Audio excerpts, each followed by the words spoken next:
Yeah. Okay, we can give this one more shot. As Carlos Moya walks off court at 8:56 in the evening, he knows that his time in Houston is over.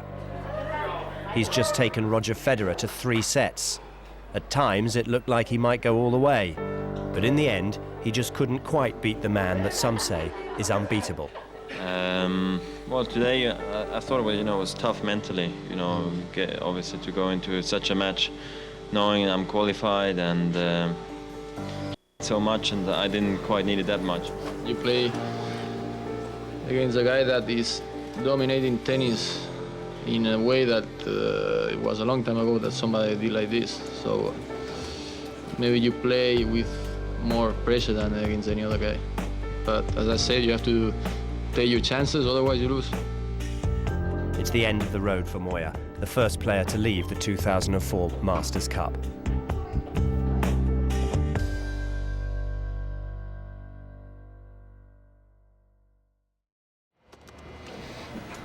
In the morning, the press are still considering the set that Federer lost to Moya the night before. Maybe the #1 is beatable after all.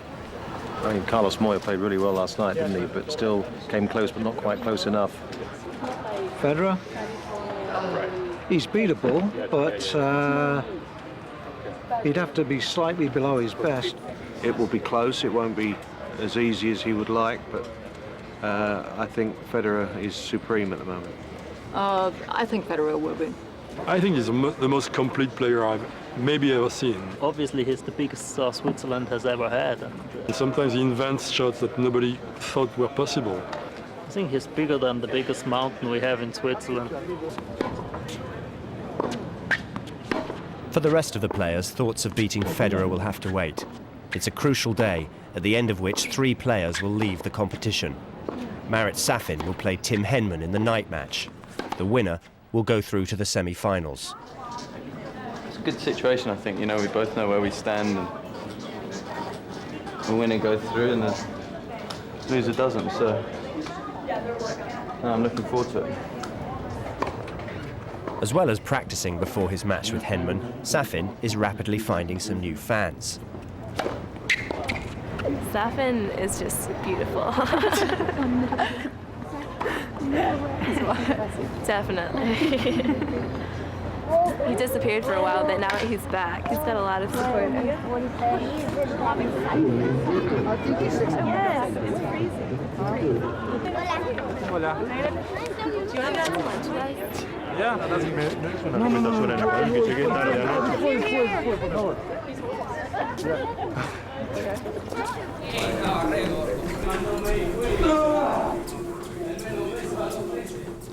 Andy Roddick will play Coria. If he beats the out-of-form Argentine, he could play Leighton Hewitt in the first semi-final tomorrow morning. Hewitt looks fairly relaxed as he prepares for a must-win match against Gaston Gaudio. Thanks, man. Okay, well done. Cheers.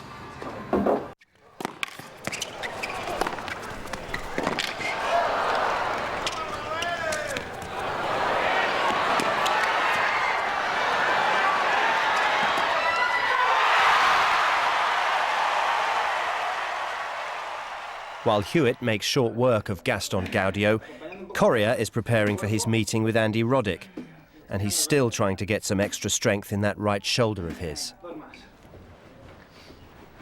Hewitt, meanwhile, has secured his place in the semi-finals. For Gaudio, his first Masters Cup is over. He has failed to win a single match in the round-robin stage of the tournament.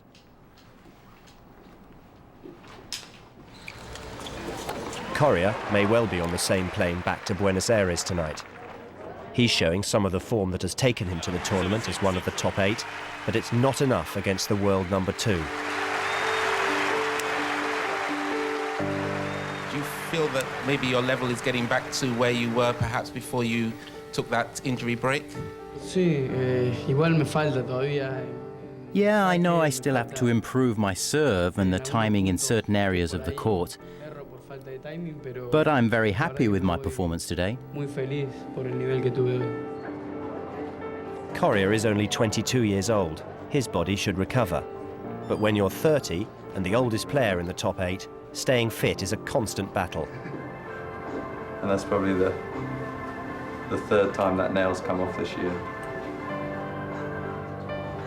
So I'd like to think that, you know, I'll stop on my own terms. It won't be when my body just gives up and says no more.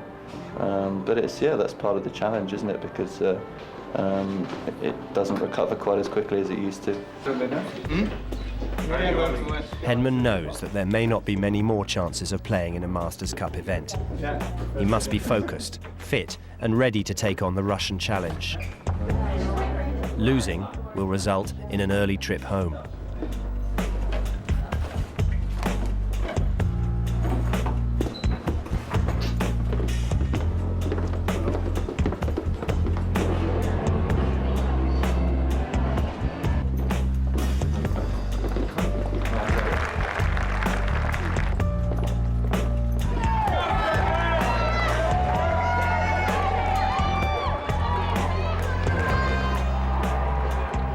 Stadium, eager with anticipation, waits for the start of the match.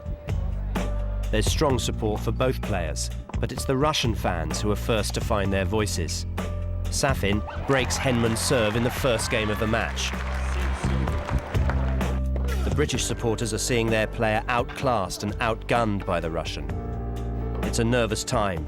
Henman is playing below his best. At 5-2 to Safin in the first set, they could be in for a short match. It's all going to plan for Safin's coach, Peter Lundgren. Marit Safin takes the first set, 6-2. Henman has been in this situation before. He knows that the match is far from over. In the second set, honours are far more even. The West Side club is treated to some quality tennis. Henman attacking at the net, Safin finding the lines from the back of the court.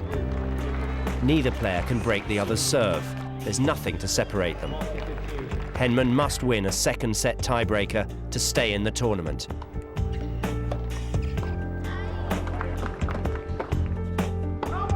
Once more, it's so near and yet so far for the British star.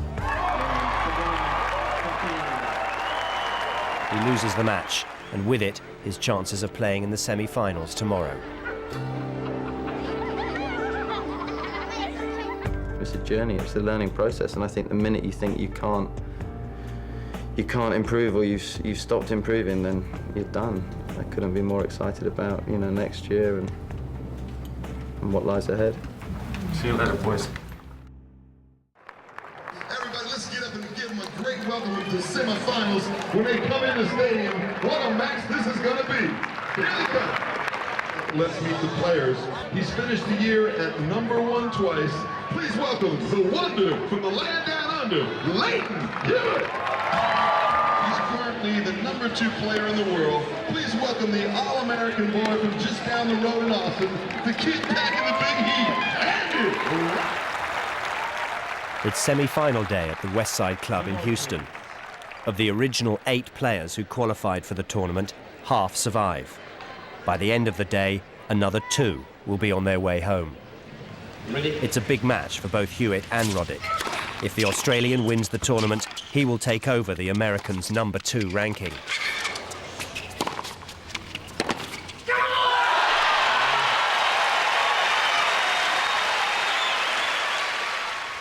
Despite its billing, the first semi-final takes everyone by surprise.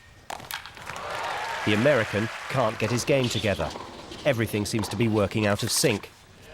Unlike Hewitt, who's pumped up and playing at the very top of his game.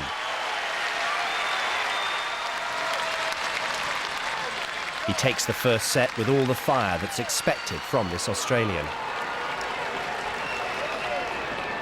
In the second set, the crowd are stunned by an all-out Australian attack.